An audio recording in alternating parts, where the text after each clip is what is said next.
My wife abandoned our family to join a no relationships allowed cult with her friends, and years later, she came back expecting to be welcomed with open arms.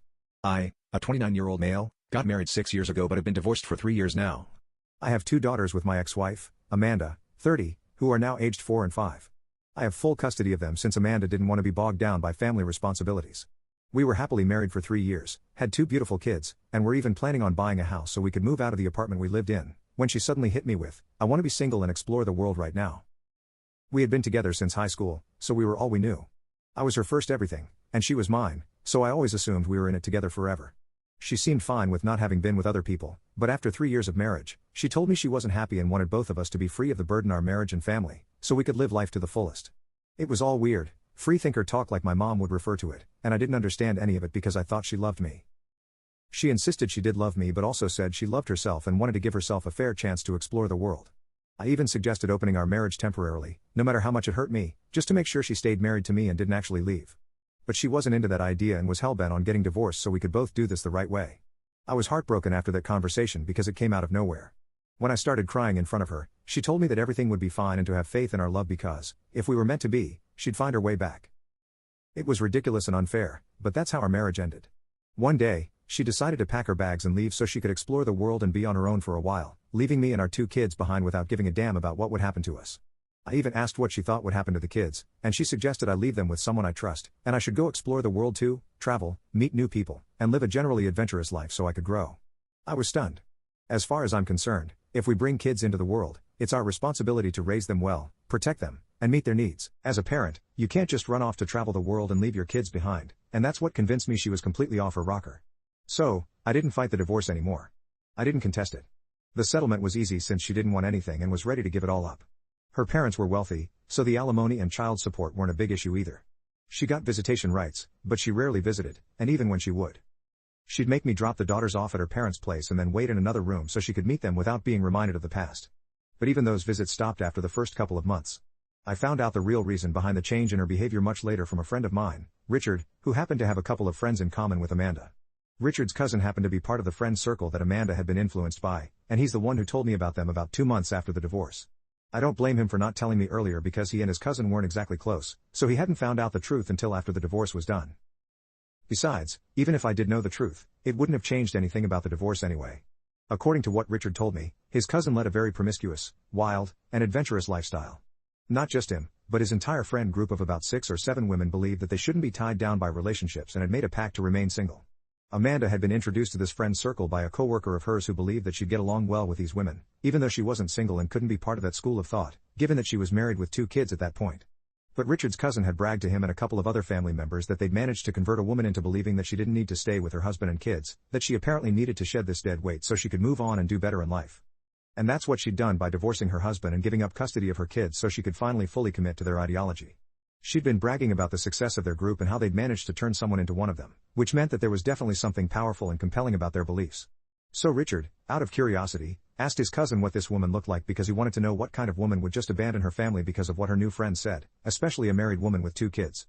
Then, when his cousin pointed to Amanda in a group photo they'd taken, he put 2 and 2 together and texted me about it as soon as he left the event.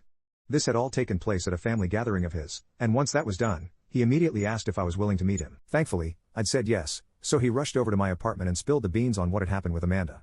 To say I was furious would be an understatement when I learned the real reason behind my wife's decision to leave. She'd done this to fit into some stupid group and to be seen as a person who was brave and adventurous and all that. She'd left her husband and kids behind for something like that. When I learned the real reason behind her ridiculous behavior, I honestly felt like I would have been happier if she had just slept with another man. At least it would have been a more respectable reason to end our marriage and abandon her children, but this just didn't cut it.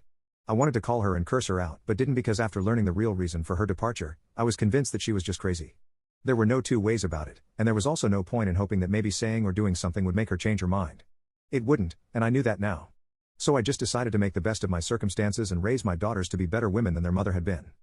I also worked harder at my own job and made sure they never felt abandoned. I hired a nanny and started working twice as hard at the office, so I wouldn't have to bring the office home with me. And as soon as I'd come back home, all my time would be spent with my daughters. My parents helped out a lot, and occasionally even my in-laws tried to help, but kept it to a minimum, probably out of shame for what their daughter had done. They were the ones who were paying the child support installments every month, and I knew it because from what I'd heard, Amanda was busy blowing all her money on trips to exotic locations at high-end hotels. Now that she had no family to think of, she could spend all her money on crap like that, and nobody would bat an eye. I raised my kids to the best of my abilities, and now I have two sweet, obedient, and adorable little girls who love me and each other. We're all the family we need, and I've pretty much pushed my marriage out of my mind altogether because that was just annoying to think of. I've also paid my dues at work, so now I'm in a great position and earn double the amount I used to before. I've been doing great for the last 2 years, and I didn't think that I had anything to worry about anymore. Until last week, when Amanda finally showed up after almost 3 years of being completely AWOL. My kids and I were at home since it was a Sunday.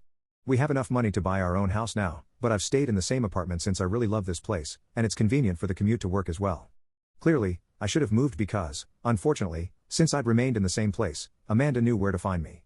She just showed up at our door randomly that day, and I think it must have knocked the wind out of me to see her after almost 3 years.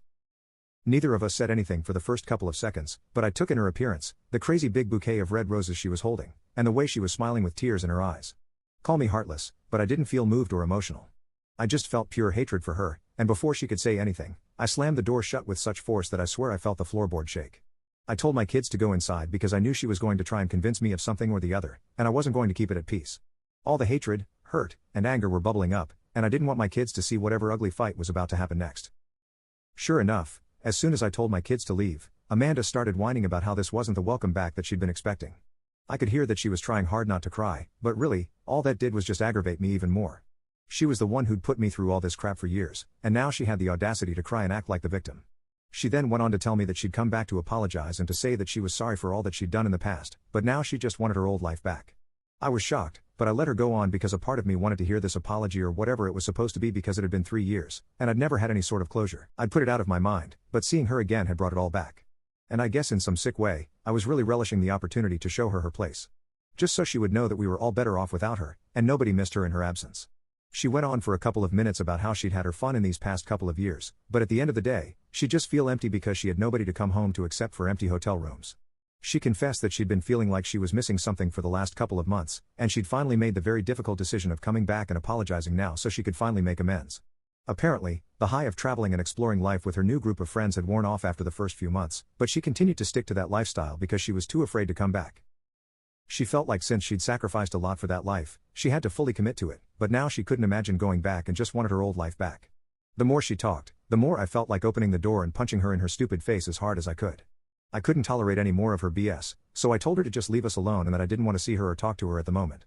But Amanda, being Amanda, believed that she could change my mind by continuing to ramble on, standing outside the door and begging me to come back to her. After a point, it started getting on my nerves, and I also had to bring the kids out of their rooms so I could serve them dinner. So I just hit the door and yelled out that we're not her family anymore, so she needed to go away now. I think that took her in shock because after that, I didn't hear her anymore. As soon as I'd given the kids their dinner, I called my attorney and told him everything that had happened just to be on the safe side. Then I called my parents and told them about Amanda's visit, whatever she had said, and then what I'd said. They reassured me that I'd done the right thing given the circumstances and that I had nothing to worry about. I didn't call my in-laws because I didn't know what to say to them about any of this, and I'm sure they'd find out later from their daughter anyway. But as soon as I was done with those calls, I received a call from Richard, and since he'd been the one to inform me about the real reason why Amanda had left all those years ago, I answered the call because I had a feeling he'd tell me something about Amanda, and I was right. Since as soon as I answered the call, he asked me if Amanda had come around. And when I said yes, he told me that his cousin had called him up to inform him why. Richard and I are really close friends and have always been, even apart from the situation with Amanda where he's been a major source of information for me regarding her, thanks to his cousin. After he'd told me about whatever his cousin had told him all those years ago, he told his cousin that if there was anything he found out about Amanda, he was supposed to come straight to him since I was the one she'd screwed over. When his cousin found out about me, I guess he stopped feeling very proud of himself about converting Amanda, but I don't blame him. I blame Amanda for being so easy to influence. His cousin had promised us that he'd keep us updated on her and had even reached out to apologize to me one time after he learned about me. I'd forgiven him since I never had anything against the guy, but we're not friends or anything. She'd tell Richard what Amanda was up to, which is how I knew what she'd been up to since she blocked me after the divorce. And so now, Richard's cousin had contacted him to tell him the truth about why exactly Amanda had returned, and he then passed on the information to me. Their friend circle had a group text ever since they all met each other, and a couple of hours before Amanda showed up at my door, she'd sent a text to the group telling everyone about what she was about to do. The girls had been supportive, but Amanda had apparently lashed out at them for their fake support. She told all the other girls that she felt cheated by them since she'd left her entire life behind, but they'd betrayed her by getting into relationships over the years. And now she was the only fool who'd left her husband and kids behind to travel and have fun with her girls. The other girls, who were now all dating, By the way, told her that it wasn't fair of her to expect that they'd always stick to one school of thought for their entire life, especially when they'd come up with that ideology about not being tied down and stuff back when they were in their mid-20s and were still relatively young. But right now, most of the girls were pushing 30 and didn't want that lifestyle anymore. In fact, a couple of the girls were already in serious committed relationships that had already lasted more than a year, and one of them was even engaged. So all that they talked a big game about back in the day had just been thrown straight out of the window, and the only person suffering now was Amanda, since she'd been the only girl stupid enough to buy into whatever rubbish these girls were spewing. Amanda then got into a huge fight with these girls because these were the same people who had actually congratulated her when she left me, and now they were all trying to get a taste of the life that she'd left behind on purpose. Even though the girls were still being supportive now, when she told them that she wanted to go back to her old life, it wasn't enough for her. And she wanted them to apologize for making her leave her husband and her kids. That's what their fight was about. And the other girls refused to apologize, and rightfully so. They just told her about their beliefs, but they'd never said that she needed to leave us to be part of their circle. She'd have to give up any ideas of going around the world with them and having the kind of fun they did, since she had responsibilities at home and had to think of me and her kids, but she could have still remained friends with them. They'd never given her any ultimatum or whatever, but it had been her own personal choice to abandon us all for the life she thought she wanted just so she could fit in. And she was doing the same thing yet again. Now that most of the girls were in relationships, she felt the pressure to fit in yet again, and that's why she'd come back to us, not out of any sense of duty or because she felt empty like she told me. Maybe that could have been part of the reason, but it wasn't the whole reason. And when I heard about all of this from Richard, my blood boiled because I'd felt a little guilty for turning her away.